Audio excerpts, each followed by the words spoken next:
Salama, bien-aimé dans le Seigneur, c'est bien moi, votre sœur Déborah, l'humble servante du Seigneur et la vôtre aussi. Bien-aimés dans le Seigneur, soyez richement bénis au nom puissant d'Isaya Congo. Comme d'habitude, je reviens encore vers vous plutôt avec un nouveau message, des nouveaux messages que Tata Nzambe m'a donnés afin que je les transmette à son église. Voilà, donc il y a quelques jours, peut-être la semaine dernière, j'ai eu un songe dans lequel il y avait plusieurs messages. Voilà, donc le premier message que je recevais dans le songe, ça concernait la CIFMC. La CIFMC que nombreux connaissent, la CIFMC qui est non une église, mais un ministère de combat spirituel et de délivrance. Voilà, c'est pas une église, c'est un ministère de combat spirituel et de délivrance. Là-bas, on apprend le combat spirituel, on apprend la délivrance. Si bien que vous avez des gens qui vont à l'église le matin et qui vont à l'église, voilà. Donc, le premier message que Tata Nzambe m'a donné, Tata Nzambe me faisait voir qu'il va susciter une nouvelle maman pour diriger la CIFMC. Je ne sais pas si ça sera pour toutes les CIFMC qui sont dans le monde entier. Cette maman-là, je l'ai plutôt vue à Brazzaville. Ça sera une nouvelle maman à qui Tata Nzambe va confier le ministère de la CIFMC. Et je voyais que c'était une maman de Brazzaville, du Congo-Brazzaville. Parce que je crois que le siège est à Kinshasa. Voilà, donc je voyais une maman à qui Tata Nzambe va confier ce ministère à Brazzaville. Voilà, c'est une maman de Brazzaville, c'est une maman qui va emmener un grand réveil. J'ai vu que c'est une maman qui va amener un grand réveil. Un grand réveil qui va transformer le ministère du combat spirituel, qui va même impacter l'église. Parce que comme j'ai dit, le ministère, la CIFMC, c'est pas une église. C'est un ministère de combat spirituel et de délivrance. À la CIFMC, on apprend le combat spirituel et on reçoit des délivrances. On passe à des délivrances. On fait des délivrances aux gens. Et on reçoit aussi des cours d'affermissement. Voilà. Et j'ai vu une maman qui a été suscitée, qui sera suscitée à Brazzaville. Une maman à qui Tata Nzambe va confier une branche du ministère. Voilà. Et cette maman-là, je voyais que elle emmenait un grand réveil. Elle emmenait un grand réveil, un réveil spirituel révolutionnaire qui va non seulement impacter le ministère du combat spirituel, mais qui va même impacter l'église. Parce que vous avez des gens qui vont à l'église et après qui vont au combat spirituel. Parce qu'il y a beaucoup de personnes qui ne connaissent pas le combat spirituel. Depuis qu'elles se sont converties, on ne leur a appris qu'à prier. Or, dans la vie, dans le Seigneur, il y a aussi ce qu'on appelle le combat. C'est-à-dire quand tu combats, quand tu chasses les démons. C'est ça le combat spirituel. L'apôtre Paul même en a parlé. Donc le combat, il y a des églises, il y a plein d'églises où on ne pratique pas le combat spirituel. Voilà, il y a plein d'églises où on ne pratique pas. Alors que dans la vie d'un enfant de Tata Nzambe, le combat spirituel ne peut pas manquer. Parce que dans la vie, dans notre vie, dans le Seigneur, il y a beaucoup d'étapes. Il y a la prière, il y a l'adoration, il y a la louange, il y a la méditation, il y a la lecture biblique, il y a le combat spirituel, il y a la délivrance. Et vous avez des églises qui ne pratiquent pas la délivrance, le combat spirituel. Il y en a même, quand vous parlez de ces choses, ils sont surpris, ils ne connaissent pas. Et le ministère du combat spirituel avait été confié à Maman Olangi Osho, une servante de Congo-Kinshasa pour celles qui ne la connaissent pas.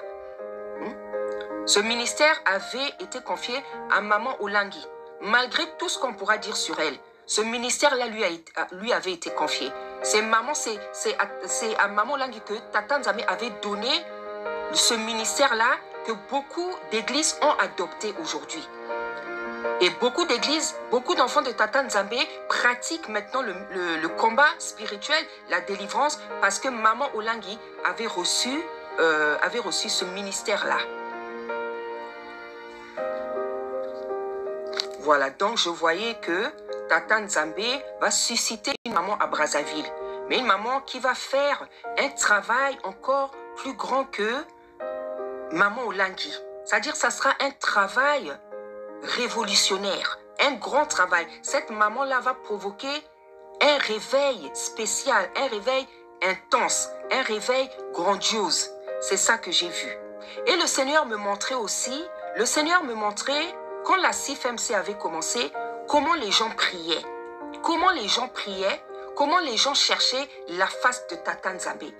Donc, on m'a ramené dans le passé. Donc, j'ai vu comme une ligne de prière, les gens étaient assis. Ils étaient assis, mais comme à la queue leu. Hein? Donc, les gens cherchaient Tata Nzambe, ils priaient. On me montrait comment il y avait le feu quand la CIFMC avait commencé. Effectivement, c'était comme ça. Il y avait vraiment le feu. Hein? Il y avait vraiment le feu. Moi, ma propre maman est passée par la CIFMC. Je crois qu'elle a eu sa première délivrance à la CIFMC.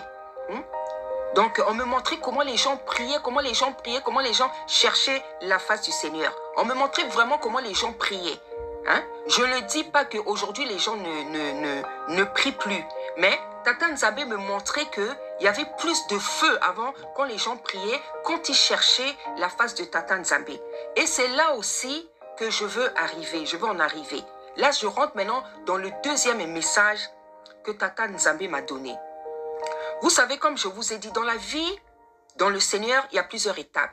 Il y a la prière, il y a l'adoration, il y a la louange, il y a la délivrance, il y a le combat spirituel, il y a la lecture biblique, il y a les retraites, il y a les jeûnes, il y a beaucoup de choses. Et Tata Nzambe m'a toujours appris la différence entre prier et chercher la face. Prier et chercher sa face. Le Seigneur m'a toujours dit, les gens prient beaucoup. Les gens prient beaucoup. Les gens me demandent beaucoup de choses. Mais ils ne cherchent pas ma face. Ils ne cherchent pas mon visage. Le Seigneur m'avait appris la différence entre prier et chercher sa face. Et bien aimé, laissez-moi vous dire, la chose que Tata Nzambe attend de nous, la chose la plus importante entre prier et chercher sa face, c'est chercher sa face. Et je veux vous donner les versets. Je vais vous mettre les versets et je veux vous donner la différence entre prier et chercher la face de Tata Nzambe. Lorsqu'on prie, nous rentrons en contact avec Tata Nzambe pour lui parler de nos besoins, pour parler avec lui, pour qu'il nous écoute. En général, quand on prie, c'est pour lui demander des choses. C'est pour lui demander des choses, car la prière, c'est parler avec le Seigneur, c'est parler avec le Créateur. Donc, lorsqu'on rentre en prière, on vient s'adresser à lui, et généralement, bien aimé, c'est pour lui demander des choses. Mais beaucoup de personnes ne cherchent pas sa face. Beaucoup de personnes ne cherchent pas son visage. Qu'est-ce que ça veut dire chercher la face de Tata Nzambe? Chercher la face de Tata Nzambe, ça veut tout simplement dire chercher sa volonté. Chercher sa volonté. Qu'est-ce que Tata Nzambe veut? Qu'est-ce qu'il cherche sur la terre?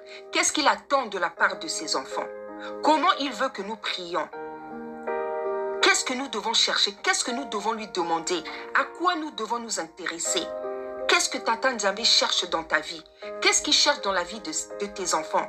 Qu'est-ce qu'il cherche à travers toi, à travers ton ministère sur la terre? Qu'est-ce qu'il veut faire avec toi dans ta famille? Qu'est-ce qu'il veut faire avec toi dans le monde? L'invoquer, lui poser des questions. Poser des questions sur différents sujets. Pas seulement sur des sujets qui te concernent, qui concernent toi, tes enfants, ton mari, ta vie. Non. Poser des questions sur des événements, des situations, des choses qui ne vont pas bien sur la terre. Chercher à savoir, Seigneur, cette servante, ce serviteur, est-ce qu'il est de toi? Voilà qu'est-ce que c'est, bien-aimé, chercher la face de Tata Nzambe. Chercher la face de Tata Nzambe, comme je l'ai dit, ça veut dire chercher à connaître sa volonté. Qu'est-ce que Tata Nzambe attend de toi? Qu'est-ce que Tata Nzambe attend de nous? Qu'est-ce que Tata Nzambe attend de l'Église? Qu'est-ce qu'il attend du monde? Qu'est-ce qu'il attend de l'Église? Qu'est-ce qu'il attend de ses enfants? Donc, chercher sa volonté, ça veut dire chercher à aller savoir tout ça par la prière, par l'adoration, par la louange, par le fait de l'invoquer. Et Tata Nzambe m'a dit, Mes enfants ne cherchent pas ma face. Ils prient beaucoup. Ils me demandent beaucoup de choses, mais ils ne cherchent pas ma face. Ils ne cherchent pas mon visage. Or, c'est ce que Tata Nzambe, il aime. C'est ce qu'il attend de nous. Et vous allez voir dans la Bible, c'est comme ça qu'il parlait à ses prophètes, à ses enfants. Si vous cherchez ma face, si vous cherchez mon visage, cherchez ma face, cherchez son visage. Ça veut dire chercher à connaître sa volonté, savoir tout ce qu'il a envie de faire dans ta vie, dans le monde. C'est ça, chercher la face de Tata Nzambe. Et le Seigneur m'a montré que lorsque la CIFMC a commencé, c'était comme ça que ça se passait. À la CIFMC, on cherchait la face de Tata Nzambe. On cherchait sa face. Je sais que c'est toujours le cas. Je n'y suis plus depuis des années. Je sais que c'est toujours le cas, qu'on prie toujours de la même manière. Mais certainement, il y a un feu qui a diminué. Certainement, il y a des choses peut-être qui ne sont plus, ou il y a des choses qui ont diminué. Parce que si le Seigneur a montré ça, si le Seigneur m'a ramené dans le passé, c'est parce qu'il voulait faire comprendre, il voulait me faire comment. Voilà avant comment c'était. Ah oui, parce qu'à la CIFMC, il y a plusieurs jours dans la semaine où on va rencontrer le Seigneur. Il y a le dimanche où c'est le jour de l'adoration, donc comme dimanche, comme le sabbat. Il y a les cours d'affermissement, je ne sais pas s'ils ont changé. Il y a le cours d'affermissement. Moi, je me rappelle quand j'étais là-bas dans les années 2000, il y avait les cours d'affermissement. Jeudi, c'était l'intercession. Et dimanche, c'était donc le sabbat. Hein, c'était donc le jour de l'adoration. Donc, il y a ces 3 jours-là. Je ne sais pas si on a rajouté, si ça a changé. Mais à l'époque où j'allais dans les années 2000, il y avait les cours d'affermissement. Ces cours-là qui nous ont beaucoup changé, qui ont fait de nous des femmes. Parce que dans ces cours, on vous donnait des cours, on vous apprenait comment une femme doit s'habiller, comment une femme doit tenir la maison, comment une femme doit être une servante, une femme, une maman. Donc, on fait de toi, dans ces cours-là, on faisait de toi une femme. Si tu arrivais même à 17 ans, on va t'apprendre comment être une femme. Donc ça, c'était les cours d'affermissement. Il y avait les cours d'affermissement pour les mamans et pour les papas. Et jeudi, en fait, c'était l'intercession. Et c'est surtout pendant l'intercession que, justement, on cherchait la face de Tata Nzambe. On priait pour détruire des autels. On priait pour détruire les autels. On priait pour détruire les totems familiaux. On priait pour connaître ton identité spirituelle. D'où tu viens? Qu'est-ce qui s'est passé dans ta vie? Qu'est-ce qu'on a fait pendant ta grossesse, pendant ta jeunesse, pour que tu aies des blocages aujourd'hui? On apprenait à détruire les alliances établies, les lois établies. On détruisait les envoûtements, les réclamations. Donc le combat spirituel. Voilà tout ce qu'on apprend à la CIFMC. Voilà le combat spirituel. Quand on allait combattre, les cours qu'on donne aussi. Donc les alliances établies, les lois établies, les réclamations, les imprécations, les envoûtements, les incantations, on détruisait tout ça. Les autels familiaux, les autels familiaux, les alliances établies, les lois établies. Voilà ce qu'on apprenait dans les cours d'affermissement et qu'on détruisait maintenant le jeudi en fait. Les prisons maternelles, les prisons paternelles, n'importe quelle prison dans lesquelles tu peux te trouver. On détruisait toutes ces choses-là. Ton identité, on nous apprenait comment prier pour connaître ton identité. Parce que nous avons des identités spirituelles. Il y a des gens dans le monde spirituel, on a fait de toi un crocodile. D'autres, on a fait de eux, je ne sais pas quel animal. On allait mettre ton esprit là-bas, ton âme à côté, on a planté ça à côté d'un arbre, dans une marmite. Ton esprit, ton âme peut être sous les eaux. Voilà tout ce qu'on apprend à la CIFMC. Et c'est ça qu'on nous donnait comme cours d'affermissement. Mardi et jeudi, on détruisait. Quand on venait jeudi pour l'internet, c'est tout ça qu'on détruisait. Et c'est ça, chercher la face de Tata Nzambe. Parce que chercher la face de Tata Nzambe, bien aimé, ce n'est pas seulement prier. Chercher la face de Tata Nzambe, ce n'est pas seulement prier. Chercher la face de Tata Nzambe, bien aimé, ce n'est pas seulement prier. Si tu es un enfant de Tata Nzambe, tu as 5 ans, 10 ans déjà, dans la vie du Seigneur, si tu sais seulement prier, tu ne sais pas faire les délivrances, tu ne sais pas faire des auto-délivrances, tu ne sais pas faire le combat spirituel, tu es encore comme un bébé spirituel. Tu es encore comme un bébé spirituel.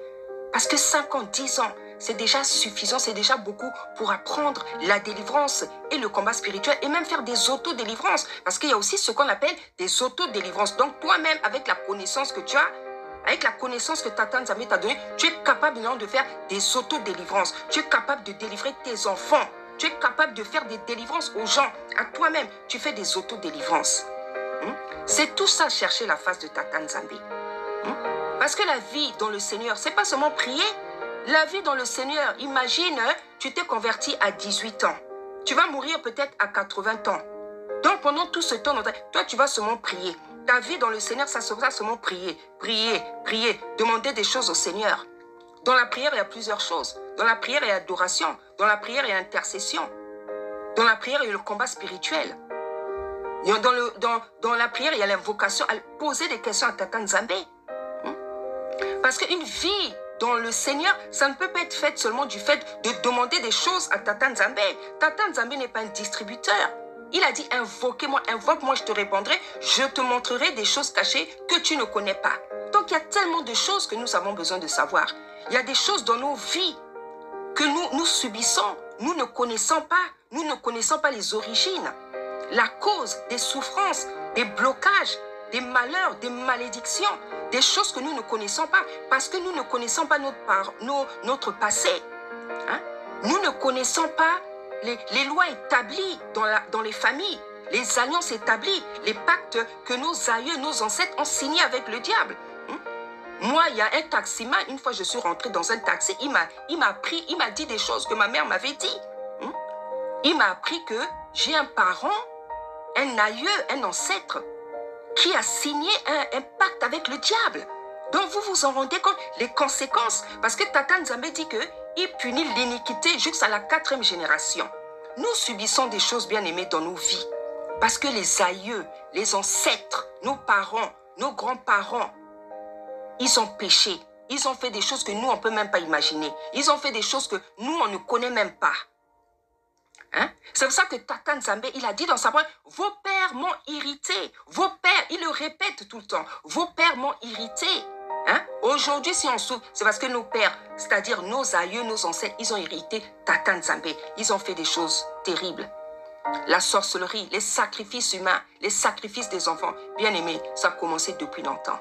La sorcellerie, la magie, l'enchantement, l'astrologie, les voyants, le maraboutage, l'enchantement, comme Tata Nzambe dit, ça a commencé depuis longtemps. Les sacrifices, ça a commencé depuis longtemps. Et c'est tout ça qui est important. C'est important de savoir tout ça. Ta vie dans le Seigneur ne peut pas être faite seulement du fait de prier. Tu es là, tu pries. Depuis des années, tu es converti. Toi, la seule chose que tu sais faire dans cette vie, c'est seulement prier pour demander des choses à Tata Nzambe. Tu ne connais pas. Tu es 5 ans, 10 ans de ministère, tu ne connais pas le combat spirituel. Tu n'as jamais entendu parler de la délivrance. Tu n'as jamais entendu parler. Tu ne sais même pas que c'est les démons qui fatiguent nos vies. Il y a des choses là, c'est le monde des ténèbres, le monde des démoniaques. C'est-à-dire les démons qui agissent dans ton corps, dans ta vie, dans ta maison. Tu ne sais même pas tout ça. Toutes les situations qu'on vit là, ce sont des démons. C'est des démons qui agissent. Ce sont des esprits, des mauvais esprits. Donc tu dois connaître les activités démoniaques qu'il y a dans ta vie. Tu dois les connaître. Quels sont les démons qu'on m'a assigné, qu'on m'a donné, qu'on a mis dans mon corps, dans ma vie? Quels sont les démons, l'activité des démons qui agissent dans ma vie? Tu dois connaître tout ça. Et Tata Nzambe me montrait que à la CFMC, c'était vraiment comme ça. Il prie toujours comme ça. Mais il me montrait le feu que c'était avant. Le feu que c'était avant. Il me montrait le feu que c'était avant. Et pendant qu'il me montrait ça, j'ai vu donc une grande sœur à moi, ma cousine, c'est la fille de la petite sœur de ma mère.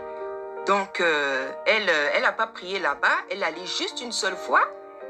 On me montrait comment elle cherchait. Elle aussi, elle cherchait le Seigneur, la face du Seigneur.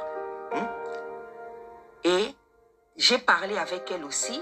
Donc, elle m'a dit que je cherche toujours le Seigneur, toujours de cette manière. Donc, quand elle prie, c'est quelqu'un, quand elle prie, elle cherche vraiment la face du Seigneur.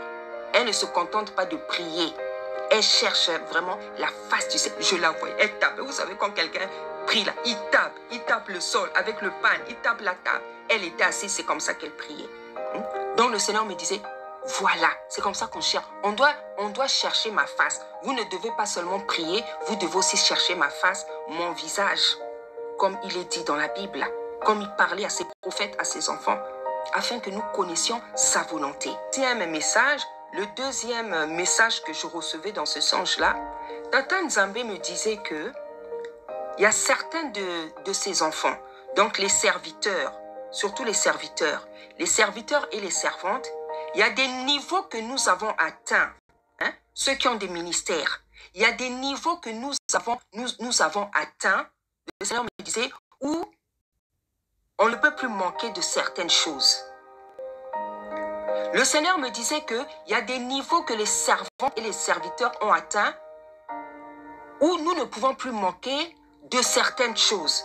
Par exemple, tu es pasteur, tu es serviteur, tu es servante, tu as un ministère et tout. Mais il te manque encore des choses qui ne pouvaient plus te manquer. Tu es par exemple pasteur, prophète, tu as une église, mais tu n'as pas de maison. Je ne dis pas que ce n'est pas parce que tu n'as pas de maison que tu ne peux pas être puissant. Je ne dis pas que parce que tu n'as pas d'église que tu ne peux pas être puissant. Ce n'est pas ce que je dis. Le Seigneur m'a dit qu'il y a des niveaux. Il y a des niveaux que les servantes et les servants, il y a des niveaux dans le ministère qu'on atteint. Il y a des choses qu'on ne peut plus manquer. La Bible dit que je souhaite que tu prospères à tout égard, comme prospère l'état de ta santé. Tout égard, ça veut dire dans tous les domaines. Donc si tu es serviteur, si tu es servante, tu dois avoir la stabilité matérielle, la stabilité financière, la stabilité spirituelle, la stabilité à tous les niveaux. Parce que quand tu as la stabilité dans tous ces niveaux-là, tu es un serviteur, une servante qui va faire du bien au corps, à l'église, aux âmes. Parce que tu as la paix. Quand tu as toutes ces choses-là, tu as la paix. Quand tu as une maison, quand tu as la maison, quand tu as l'église, pour ceux qui sont ont des églises, quand tu as la voiture, quand tu as certaines choses que tu ne dois pas manquer, c'est-à-dire qui t'aident à avoir la paix, à bien faire ton travail dans la vie, bien-aimé, tu vas bien servir le Seigneur. Parce que nombreux, on est dans des difficultés, parce qu'il nous manque beaucoup de choses. Tu as une église, ton église est loin de la maison, tu n'as pas de voiture. Tu es pasteur, tu es prophète, tu n'as pas de voiture. Donc, on est obligé de venir te chercher. Tu es obligé de compter sur des gens. C'est pas mauvais. Mais, il y a des choses, où il faut être indépendant. Parce qu'en fait, quand tu es serviteur, tu as un ministère, quand il te manque certaines choses, tu deviens dépendant. Tu deviens dépendant des personnes. C'est pas mauvais. Mais c'est mieux d'avoir tout ce dont on a besoin. Parce que la Bible dit que je veux que tu prospères à tout égard, comme prospère l'état, ton état de santé. Tu es serviteur, tu es servante. Tu dois avoir la maison.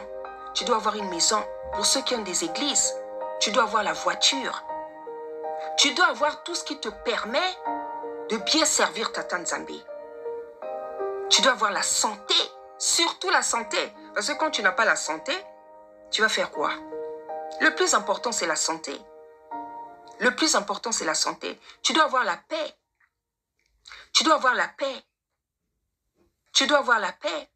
Tu dois avoir des brebis, des enfants, des collaborateurs sur qui tu peux faire confiance, avec qui tu peux travailler, sur qui tu peux à qui tu peux faire confiance, à qui tu peux confier l'église quand tu te déplaces. Des enfants obéissants, des collaborateurs obéissants. Parce que dans la vie, quand il nous manque des choses, on devient dépendant. Tu deviens dépendant. Tu vas dépendre, tu n'as pas de maison, tu es obligé de vivre chez quelqu'un. Tu n'as pas de voiture, tu es obligé d'attendre qu'on vienne te chercher. Alors que toi, tu es pour toi quelqu'un de ponctuel. Mais la personne qui vient te chercher, elle n'est pas ponctuelle, elle vient souvent en retard. Tu ne peux pas commencer ton culte à l'heure. Tu n'as pas de maison, tu vis chez quelqu'un alors que tu es pasteur, tu es prophète. Tu es obligé de subir le bruit, le désordre qu'il y a dans cette maison. Alors que toi, Tata Nzambe t'a donné, il t'a appris, il t'a transmis un certain ordre. Donc Tata Nzambe me faisait comprendre qu'il y a des choses à certains niveaux pour certains. Chacun connaît son niveau. Chacun connaît le temps qu'il a mis dans le ministère. Hein? Si c'est 10 ans ou si c'est 20 ans, si c'est 30 ans, si c'est 40 ans. Il y a des choses qui ne peuvent plus te manquer. Il y a des choses qui ne peuvent plus te manquer. Une maison, une voiture. Il y a des choses qui ne peuvent plus te manquer. Je ne dis pas que si tu n'as pas ces choses-là, tu n'es pas puissant, que Tata Nzambe ne peut pas t'utiliser. Non. Il fait comprendre qu'il y a des choses qui ne peuvent plus nous manquer. Parce que ces choses-là, quand ça nous manque, il manque une certaine paix. Il y a un certain trouble, bien-aimé. Vous savez, moi, je ne vous mens pas. Hein? Je n'aime pas dépendre. Je n'aime pas dépendre de quelqu'un. Je vous dis la vérité. Je n'aime pas dépendre de quelqu'un. Ça, j'ai horreur de ça. J'ai horreur de ça, je vous dis la vérité. Je ne vous le cache pas. Parce que j'ai vu dans la vie, dépendre de quelqu'un, ce n'est pas bon en fait. Dépendre de quelqu'un, ce n'est pas bon en fait. Ce n'est pas bon. Dans la vie, en fait, quelqu'un doit se battre pour avoir plus que le minimum pour pouvoir vivre. Même si tu vas vivre avec des gens, même si tu es marié, même quand on te marie, avant le mariage, fais des provisions. Fais des choses dans ta vie. Ouvre un commerce, bien-aimé. Être dépendant, que ce soit de ton mari, de tes parents, la dépendance financière, matérielle, bien-aimé, c'est pas toujours bien. Tu peux tomber sur des gens dans la vie, il y en a qui s'occupent bien de toi, qui sont gentils, qui sont bons. Mais tel que le cœur humain il est, la Bible dit que le cœur de l'homme est tortueux, méchant, tortueux par-dessus tout. Qui peut le connaître?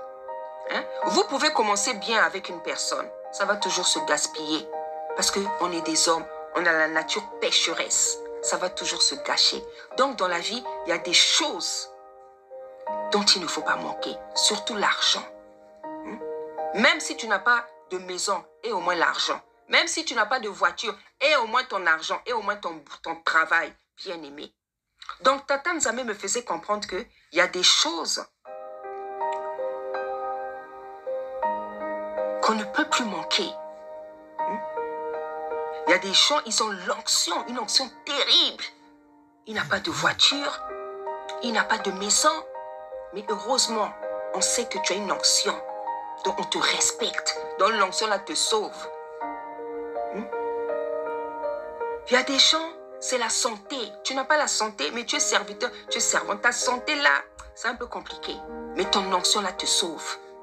Quand, même avec ta maladie là, quand toi tu pries pour quelqu'un, la personne guérit. Je me répète, je ne dis pas que quand tu n'as pas tout, tu n'es pas puissant. Non. Tu peux ne pas avoir une église, tu peux ne pas avoir de voiture, tu peux ne pas avoir beaucoup de choses. Tu es plus puissant que ceux qui ont des voitures, que ceux qui ont des églises. Parce que l'onction, c'est Tata Nzambe qui donne. C'est pas parce que tu as une église que tu as l'onction. C'est pas parce que tu as une voiture que tu as l'onction. C'est pas parce que tu as une maison que tu as l'onction. L'onction, c'est Tata Nzambe qui la transmet, qui te la communique, qui te la donne. C'est lui qui fait de toi une femme ou un homme puissant. C'est pas ce que tu as. Mais dans l'onction, c'est un pouvoir, c'est une puissance. Ton onction te rend capable, doit te rendre capable d'obtenir ce qui te manque. Ton onction, parce que l'onction, c'est un feu, bien-aimé. Quand tu pries pour les malades, ils guérissent. Tu pries pour les malades, ils guérissent. Tu pries pour les gens, ils ont des délivrances, ils obtiennent des choses. Mais cette onction-là, elle doit fonctionner de la même manière dans ta propre vie. Ton onction doit attirer ce qui te manque. Parce que Tata Nzambe a dit qu'il y a des niveaux que nous atteignons, il y a des choses qui ne peuvent plus nous manquer. Le Seigneur n'a pas envoyé les gens d'aller voler, d'aller bousculer les gens, d'aller violenter les gens, de devenir ambitieux bizarrement, de devenir maintenant bizarre pour que tu obtiennes tout. Non, c'est à travers la prière. C'est à travers la prière. On n'a pas demandé d'aller bousculer les gens, de devenir malhonnête, de devenir méchant avec les gens pour obtenir tout ce qui te manque. Tata Nzambe ne nous demande pas ça. C'est à travers la prière, en l'invoquant. Seigneur, c'est toi-même qui as parlé. Tu as parlé, Seigneur, à travers la bouche de ta servante. Moi, je veux maintenant voir. Fais maintenant ce que toi tu veux. Parce qu'effectivement, Seigneur, j'ai une église, j'ai pas de voiture. Je suis pasteur, j'ai pas de femme. Je suis servante, j'ai pas de mari. Je suis une femme, je suis mariée, j'ai pas d'enfant. J'ai une belle maison, j'ai pas d'argent pour payer certaines choses. J'ai la puissance, j'ai l'ancien, je suis malade. Je délivre les gens, mais moi-même, ça ne va pas. Le Seigneur a dit, il est temps. Il y a des choses qu'on ne peut plus manquer, bien-aimés. Il y a des choses dont on ne peut plus manquer. Nous devons nous arranger pour avoir tout ce dont on a besoin. Vous savez, en général, qu'est-ce qu'une personne doit avoir dans sa vie? Si tu es un homme, tu es un serviteur, normalement, tu dois avoir une femme. Quand tu as eu la femme, normalement, tu dois avoir les enfants. Hein? Si tu es un serviteur, pourquoi ne pas avoir une église ou une salle, un coin, un lieu où prier? Il ne peut pas aussi te manquer de l'argent. Que tu travailles, que tu ne travailles pas. Parce qu'il y en a qui ne travaillent pas, ils ont des commerces. Parce que tu dois nourrir ta femme et tes enfants. Tu dois aussi bénir les brebis. Parce qu'il y en a qui pensent que c'est seulement les brebis qui doivent bénir. Non, la Bible dit que c'est le supérieur qui bénit, hein? C'est le supérieur qui bénit, bien-aimé. Les gens attendent, c'est vrai. Il faut aussi savoir bénir. Tu es pasteur, tu es prophète, tu es servant. Apprends aussi à bénir les brebis. Tu ne dois pas seulement recevoir, toi aussi tu peux bénir tes enfants. Parce que c'est tes enfants dans le Seigneur, dans la foi. Tu dois aussi savoir bénir les enfants. De la même manière que toi on te bénit, tu dois aussi apprendre à bénir. Donc nous devons prier, bien-aimés. Nous devons prier. Le Seigneur ne fait rien au hasard, bien-aimé. Le Seigneur ne fait rien au hasard. Si le Seigneur dit des choses comme ça, c'est qu'il voit que, il y a des choses. Mes enfants n'arrivent pas à me servir parce qu'il leur manque ça, Je veux qu'ils me servent davantage parce que je veux plus donner d'onction. Je veux qu'il y ait plus de miracles, plus de puissance, plus de feu parce que le monde ne va pas bien. Il y a plein de gens qui meurent. Beaucoup de jeunes vont en enfer. Les choses ne vont pas. Le monde se dégrade. Le Seigneur a besoin de nous transformer. Le Seigneur a besoin parce que le monde ne va pas bien. Et nous devons le servir avec plus que le minimum pour bien le servir. Parce que quand il te manque trop de choses dans la vie, là, tu ne peux pas bien faire le travail. Tu ne peux pas bien faire le travail. Tout ce que nous faisons, nous devons le faire avec amour, en fait. Ça ne veut pas dire qu'aujourd'hui, s'il te manque des choses, tu ne peux pas bien travailler, que tu n'es pas puissant. Mais manifestement, le Seigneur dit que, et il désire que nous puissions obtenir ce qui nous manque pour être plus performants dans nos ministères, bien-aimés. Et c'est vrai parce que nous voyons, il y a des choses, quand ça nous manque, on n'est pas content, on les réclame au Seigneur, parfois tu le sers, tu murmures, tu boudes. Ce n'est pas ce qu'il désire. Donc il vient parler à son peuple, il vient parler à ses servantes, il vient parler à ses serviteurs pour nous faire comprendre que dans la prière, nous devons insister pour demander ce qu'il nous manque. Comme j'ai dit, tu es pasteur, tu es serviteur, il te manque une église. Tu dois demander une grande salle. Tu dois demander un lieu. Tu es pasteur, tu n'as pas de femme. Tu es prophète, tu n'as pas... Tu dois demander une femme. Je sais que tout le monde n'est pas appelé à se marier, mais en tout cas, ceux qui sont appelés à marier, il faut avoir la femme. Vous êtes mariés, il n'y a pas d'enfant. Il faut demander, il faut insister. Parce que s'il a parlé, s'il dit qu'il y a, comment dire, il y a des niveaux que nous avons atteints où nous ne pouvons plus manquer de certaines choses. Ça veut dire que quand on va prier là, il va agir, bien-aimé. Il va agir. Et je veux faire une prière spéciale pour les serviteurs, pour les servantes et même pour ses enfants. Parce que ces enfants aussi, qui sont des fidèles, ont besoin de beaucoup de choses. Parce que lorsqu'il dit que je souhaite que tu prospères à tout égard, comme prospère l'état de ta santé, c'est pas seulement pour les serviteurs, les servantes, c'est pour tout son église, pour tous ses enfants. Parce que dans la vie, lorsque tu as tout ce dont tu as besoin, tu es performant dans ton travail. Tu es performant. Est-ce que quelqu'un peut bien écrire avec un stylo qui est bizarre, qui l'oncle coule, ou bien quelqu'un peut dessiner avec un crayon qui n'est pas bien taillé? Non, tu ne peux pas bien faire ton travail. Tu seras un peu stressé. Donc, nous sentons que Tata Nzambe veut que la situation de ses enfants s'améliore.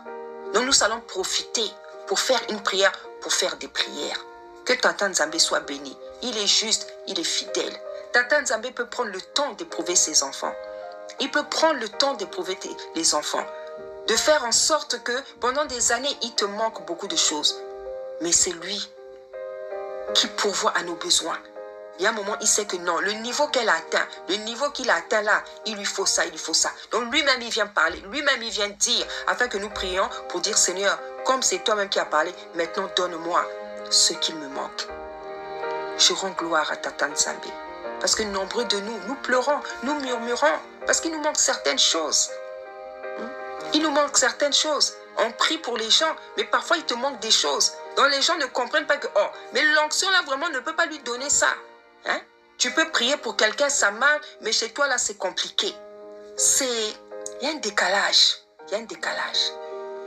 Il y a un décalage. Une femme de Tata Nzambe, un homme de Tata Nzambe, tu dois être puissant, comme les gens qui étaient dans la Bible là. Quand ils réglaient les problèmes des gens, et le miracle était instantané. Les gens comme les Élie, les Élisée, je ne sais pas qui là, quand ils priaient, ils ressuscitaient les morts. Ils guérissaient les malades. Ah oui. Donc Tata Nzambe a dit qu'il y a des niveaux où on atteint pour les servantes, les serviteurs, ceux qui ont des ministères, il y a des choses qui ne peuvent plus nous manquer. Donc comme c'est Tata Nzambe lui-même qui a parlé, à la fin de cette vidéo, je veux faire une prière. Je veux faire une prière bien-aimée. Je veux faire une prière bien-aimée.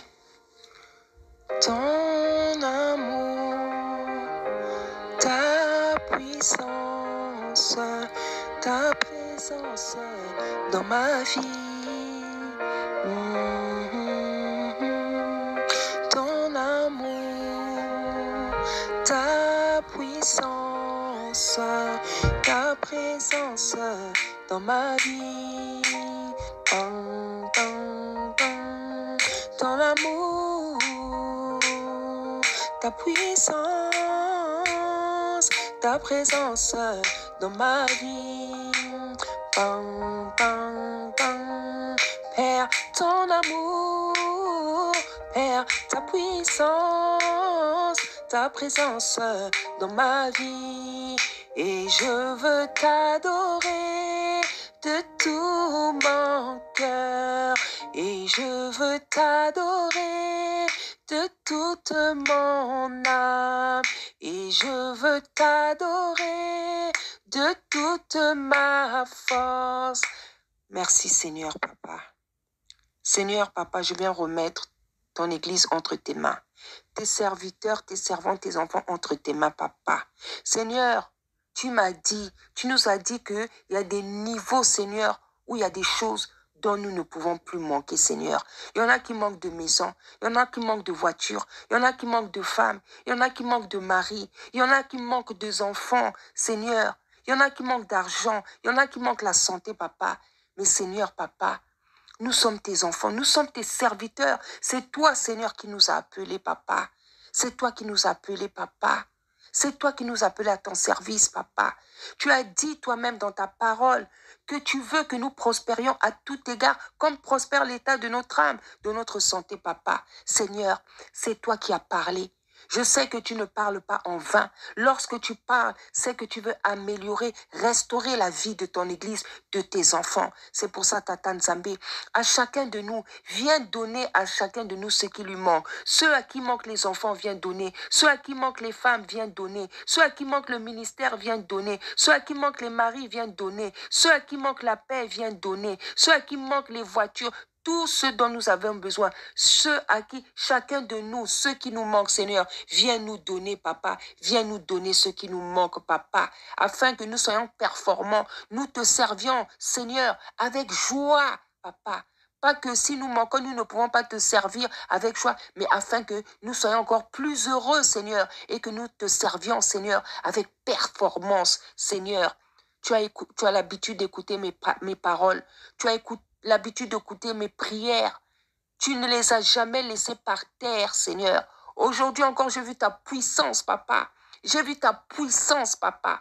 Écoute cette prière afin que tes serviteurs, tes servantes, tes enfants, Papa, ton Église, Seigneur, soit bénie. Que chacun de nous, Seigneur, nous recevons, Seigneur, Papa, ce qui nous manque et que nous apprenions, Seigneur, à chercher ta face, ton visage, et que nous ne nous contentons pas seulement, Seigneur, de prier, mais que tu nous apprennes aussi à chercher ta face. Qu'est-ce que nous devons te demander? Quelle prière nous devons faire? Seigneur, fais toutes ces choses pour nous, selon ta bonne volonté, selon ton amour, ta puissance, ta fidélité, en ton beau et précieux nom. Seigneur Isaiah Congo, j'ai ainsi prié. Hosanna, Hosanna. Merci Seigneur. Soyez bénis, mes bien-aimés dans le Seigneur. Soyez puissamment bénis au nom puissant d'Isaiah Congo. Merci.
C'est fini?